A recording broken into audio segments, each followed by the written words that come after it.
ሚስቴን ሰርፕራይዝ ላድርግ ብሎ ቆንጆ መኪና ገዛላት። ከዛ በሩን ከፍቶ ሊያሳያት ፈለገ። በዛሬ ሰርፕራይዝ ነው ማድረግ ይሻለትና በሩን ከፍቶ እንዲህ ሲያሳያት መኪና ነው። ትስቃለች ብላ አትስቅም። ምን ሆንሽ ሲላት አይ ይሄን ከለር አልነበረም የፈለኩት። ሰላም አለይኩም ወራህመቱላሂ ወበረካቱሁ። ቪዲዮ ኮፒ ሊንክ ሼር ሪፖስት አድርጉልኝ እና ሁሌም ሰራለው እያልኩኝ ሳይመቻችልኝ ይቀርና በሌላ ቪዲዮ እተዋለው ማለት ነው። ያም ኢማራት እያለሁኝ ወደ ኢትዮጵያ ገባሁኝ። ወደ ኢትዮጵያ ከገባሁኝ በኋላ ወዲያውንም ነው ሺቲ ቤት ከፍቼ ሺቲ ከነሸሩ 700 ብር ነው። እንደገና ደግሞ ስፌት ደግሞ 50 ብር ነው ሺቲው የሚሰፋው። ያን ሲስተር ትሰፋለች፣ እኔ ደግሞ ሺቲ ሸጣለሁ ማለት ነው። እና ያንን ወንዶች ይመጡና ሺቲው ምናምን ሳይ ይሄ እኮ በሚስቴ ያምርባታል ይሉና ብር ካላቸው ካሽ፣ ብር ካሌላቸው ደግሞ 400 ብር ይሰጡኝና 350 ብር ከነስፌቱ 350 ዱቢ ይሉና ልብሱን አሰፍተው ይዘው ይሄዳሉ።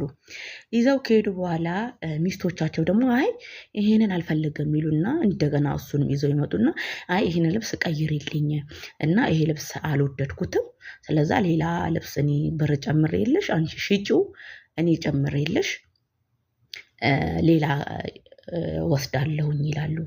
ምክንያቱም ይሄ ወንድ በሚስቴ ያምርባታል ብሎ ነው። ካሽም አልከፈለም፣ በብድር ነው። አንዳንዶቹ ደግሞ ሳይሰፋን በብድር ወስደው ከዛ አይ ይሄንን ልብስ አልፈልገውም ይሉና ካልተሰፋ ቀይረው ይወስዳሉ። ከተሰፋ ደግሞ መቀየር አይቻልም፣ ምክንያቱም የተሰፋ አይሸጥም። ስለዛ ልክ ባጠገቡ ምንድነው የሚሉት በቃ ኤከሌ ጓደኛዋ ኤከሌ ስትወልድ ለአራስነቷ ስጦታ ወስደዋለሁ። አስቡት፣ ይሄ ወንድ ልጅ ምንድነው የሚያስበው ከሴት ልጅ?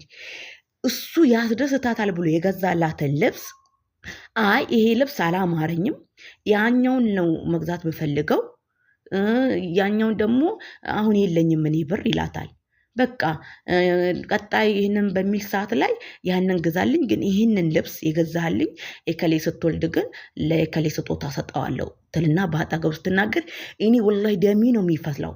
አብዛኛው እህቶች እንደዛ ነው የሚያደርጉት። አሁን ኢትዮጵያ ላይ ያየሁት። ቆይ አንድ ወንድ ልጅ ተበድሮ እናንተ ሊያስደስታችሁ ሲጥር ለምንድነው አልሐምዱሊላህ ማትሉት? አንዳንድ እህቶች ለምንድነው ምስጋና ቢስ የምትሆኑት? ለምን ይሄ ወንድ ልጅ እኮ ቀጣይ የሆነ ነገር ለመግዛት ፍላጎት አይኖረውም፣ ግን ምንም አይነት ነገር ገዝቶ ይሄንን ነገር እንድትለብሽ ይፈልጋል፣ ይሄ ያምርብሻል ብዬ ገዛው ሲልሽ ሀቢቢ አመሰግናለሁ ማስታወስክ ብቻ በቂ ነው ብትሉት ቀጣይ ምንም አይነት ነገር ለመግዛት ሞራን ይኖረዋል።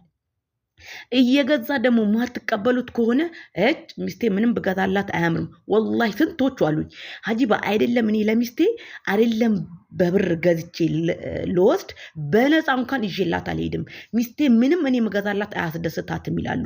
እና እባካችሁን እህቶች ምስጋና ቢስ አትሁኑ። አንዳንድ እህቶች ነው